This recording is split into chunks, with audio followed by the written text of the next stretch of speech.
Join me today on the USFL podcast interview series, bringing you, of course, the latest from players, personnel, media of the like around the United States Football League. I am pleased to be bringing in a guy that I get to talk to as not only a media guy, but also as a fan, because as you guys know, I am a Michigan Panthers fan. I rep them heavily, and I get to bring in, of course, a star all USFL running back into the fold today in Reggie Corbin joining me on the show.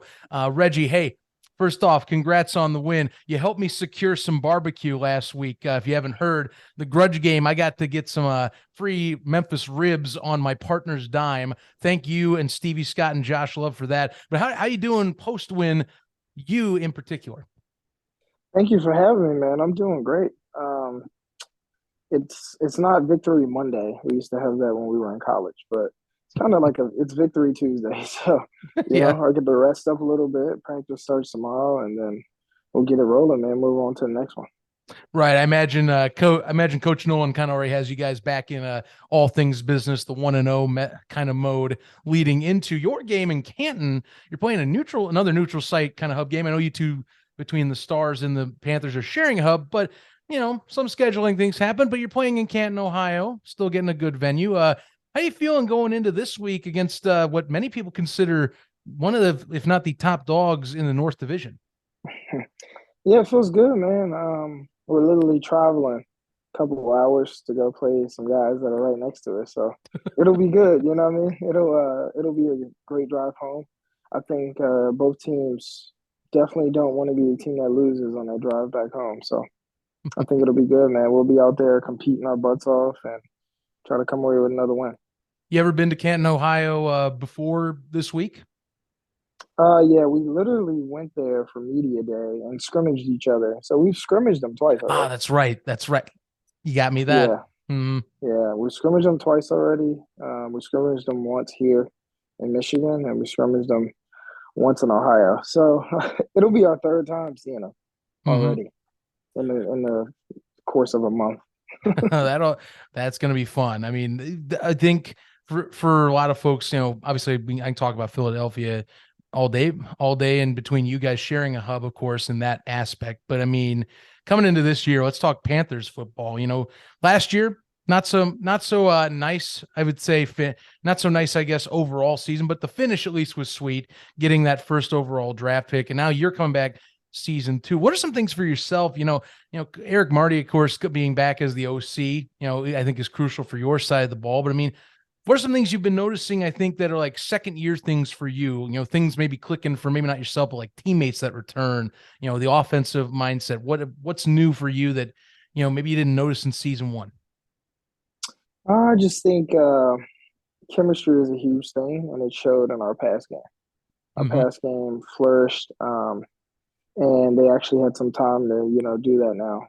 The last time Josh played like his first game, which was against New Orleans, he was only here for 2 weeks with us, and he killed it. So we expected, the performance that he just had. None of us were shocked because he's the same guy every single day in camp. You can usually tell when a guy is really good because your defense sees the same plays for a month, and if he's still Mm-hmm. completing those same plays, the quarterback's pretty good. So we knew he was really good, man. We knew our receiving core was good. The run game is always going to keep getting better and better. And I think we just did our job and made them pay. They played the run very well, or they attempted to play the run a lot, and that was their game plan, was to stop the run, which is most defenses try to do. And Josh and the rest of the receiving game just killed them in the air. So it was good, man. Great team win. And then obviously our defense is freaking all of it, man. We got a great defensive line, and they'll keep getting better and better. Yeah. And we'll just, keep getting better and better throughout the season. I think that chemistry with them will take a little bit more time, and just the fact that they were able to do this after being together for just a month is nuts. Right. So Well, I think, yeah, I mean, think some people forget last year the Panthers had one of the top offenses in the USFL. And after seeing this, you guys last week, Breland, you talk about Breland Speaks, of course, in his own individual performance. That alone, that pass rush alone last year needed an upgrade. It already seems like it has week 1. long season ahead. Good prospects in order. For you guys on the opposite side of the ball, they did, of course, key in on the run. I noticed that too when I was at the game.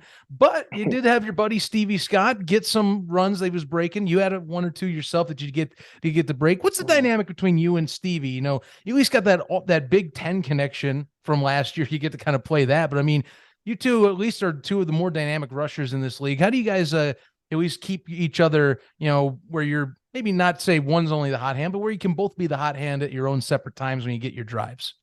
For sure, man. We know that we got to feed off each other. It's a 1-2 punch, or it's a 2-3 punch, 3-2 punch, however you want to do it. We just know we gotta play off each other. We have two different games, and we know to play within our game. And our coaches accept that, and they let us do that as well. So that's a huge part in it, man. Just letting us be ourselves. Stevie's gonna run straight downhill. He's gonna get yards. He's gonna carry guys with him. I'm a little east and west and do stuff, and we know that if we play to our strengths, it'll give defenses problems. So trying to guard both of them because sometimes they don't even notice which one is in the game. And it's really good, and it's completely like just unselfish with me and him. A lot of the times you'll just see it. It's us subbing ourselves out.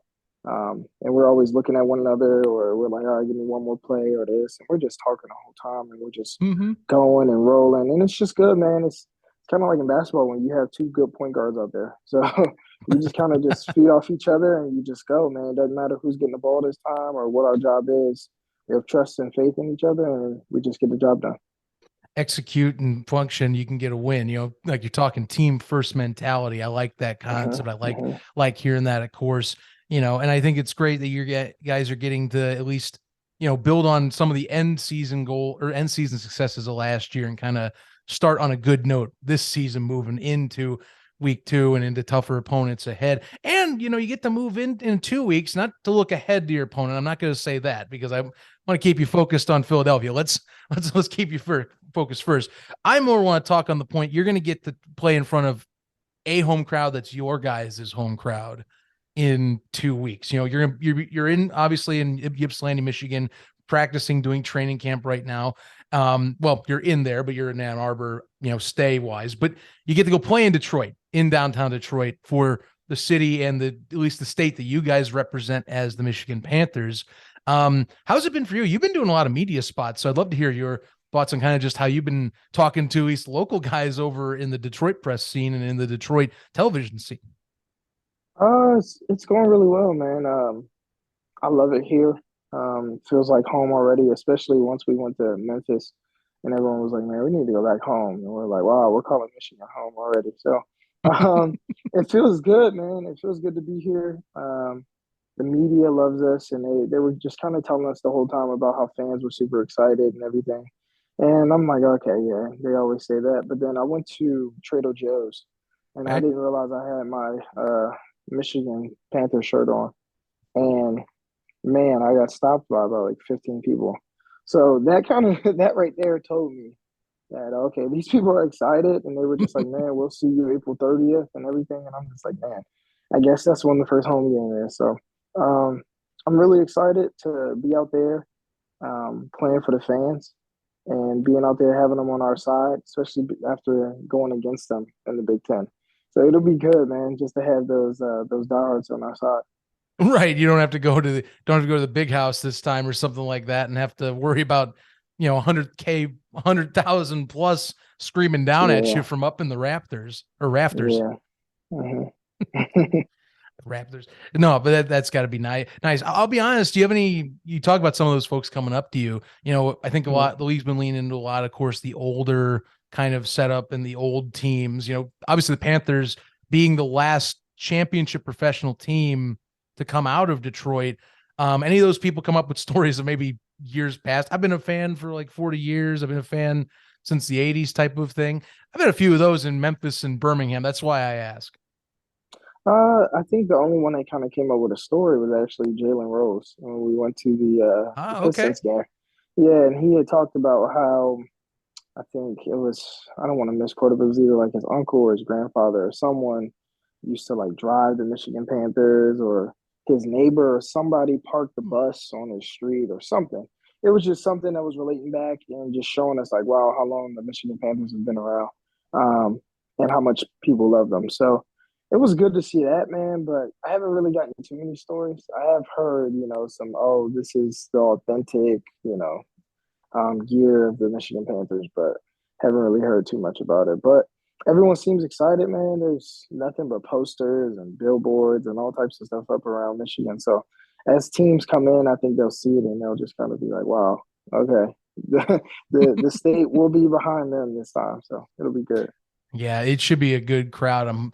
I've been here having people tell me about, it's been getting good amount of ticket buys and all that. And I think it's gonna be exciting to see some folks in there, either an old or new fans alike. So good stuff ahead for you guys. For you, I think in particular, you look at I would say the week ahead for yourself. Like I said, you got Philadelphia coming up. So what do you see in terms of I think maybe like as a running back, you're talking front seven. What are you analyzing right now in terms of what Philadelphia is bringing to the table that you got to be prepared for? Well, man, I hope it's a freaking front five. The way Josh threw the ball, I hope they come out there playing front five. But it's they're the same guys that we played against twice already this month. They're the same guys that are next to us when we have meetings. Same guys that practice before us in the morning. Um, we just have to go out there and do our job. It doesn't even really matter about what they do, because they could do all the wrong things in the world, and if we don't do our job, then it still won't work. So right now, we just kind of got to focus on ourselves. Make sure we stay focused on what's going on and keep that hunger within us. Knowing that yeah, we won and we put up some good numbers, but we didn't play the best that we could have. We left a lot out there, and just correcting those mistakes and going out there and trying to stack it week by week, because the week after that it'll be another team and another team. So the only thing that's truly constant within this whole thing for what 10 to 12 weeks is us. So we got to be that consistent variable throughout all of it, and we gotta keep going, man. Keep on digging. I like it. I bet Coach Nolan would like that too. I'm gonna just ask this because I'm curious, and us at the newsroom side of things. That's where I'm at here at the podcast. Mm-hmm. Are you trying to get anyone to get him in that 3-piece suit that he used to wear? Because there's a few people that brought that up, and I'm one of those folks. I'd dig that if he came out week one and just was repping that old time suit and maybe like a fedora or something like that. Kind of give the George Hallis vibes or something. It might be too late now, man. Now that we won a game and he was wearing whatever he was wearing, he probably done with all that. He's probably just a traditional guy, or superstitious in a way. You never know. But I was definitely thinking about asking him a couple times during practice, but I was like, you know what? I'm gonna let Coach Nolan do what he does, because he doesn't sit there and try to critique and suggest for me to wear something. So I'm gonna let him do what he does, the same way he lets us do what we do. But yeah, he's killing it, man. He's killing it.